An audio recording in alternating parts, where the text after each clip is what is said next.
Hello dear friends, हम सभी अपने शब्दों, विचारों और क्रियाओं से कर्मों में बंधे होते हैं। इन्हीं कर्मों को हम 3 प्रकार से कैटेगराइज्ड करते हैं: संचित कर्म, प्रारब्ध कर्म और क्रियामान कर्म।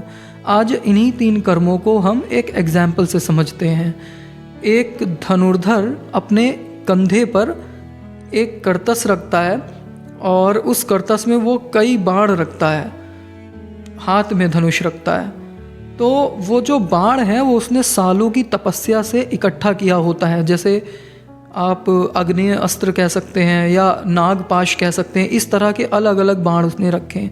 ठीक इसी प्रकार से हमारे जीवन रूपी करतस में भी हमारे कर्म रूपी बाण होते हैं, जिन्हें हमने अपने पूर्व जन्म से और इस जन्म में इकट्ठा करके रखा हुआ है। और अब वो धनुर्धर जब धनुष चलाने के लिए एक बाण निकालता है और अनुसंधान करता है, तो इस समय उसके हाथ में जो बाण है, इस बाण को उसे चलाना ही चलाना है। ठीक इसी प्रकार से हमारे उन कर्मों में से कोई इस प्रकार के कर्म होते हैं जिन्हें हमें भोगना ही भोगना है। जैसे हमारा जन्म कहाँ हुआ है, गरीब परिवार में हुआ है, अमीर परिवार में हुआ है, शिक्षित परिवार में हुआ है या अशिक्षित परिवार में हुआ है, या जन्म से हम स्वस्थ पैदा हुए हैं या अपंग पैदा हुए हैं, ये सब हमारे हाथ में नहीं होता है। ये हमारे प्रारब्ध कर्म होते हैं जिन्हें हमें भोगना ही भोगना होता है। अब नेक्स्ट होता है जब वो धनुर्धर उस तीर को अपने लक्ष्य पर साधेगा।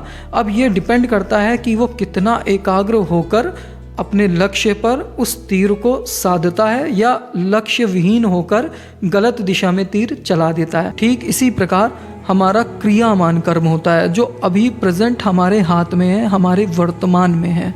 उसे हम अपनी इंटेंशंस के साथ सही कर सकते हैं। देखिए, हमारे जो कर्म होते हैं वो हमारी इंटेंशन से गाइडेड होते हैं। अगर हमारा इंटेंशन बुरा है तो हम चाहे जितना अच्छा चाह लें, उसका रिज़ल्ट बुरा ही निकलेगा।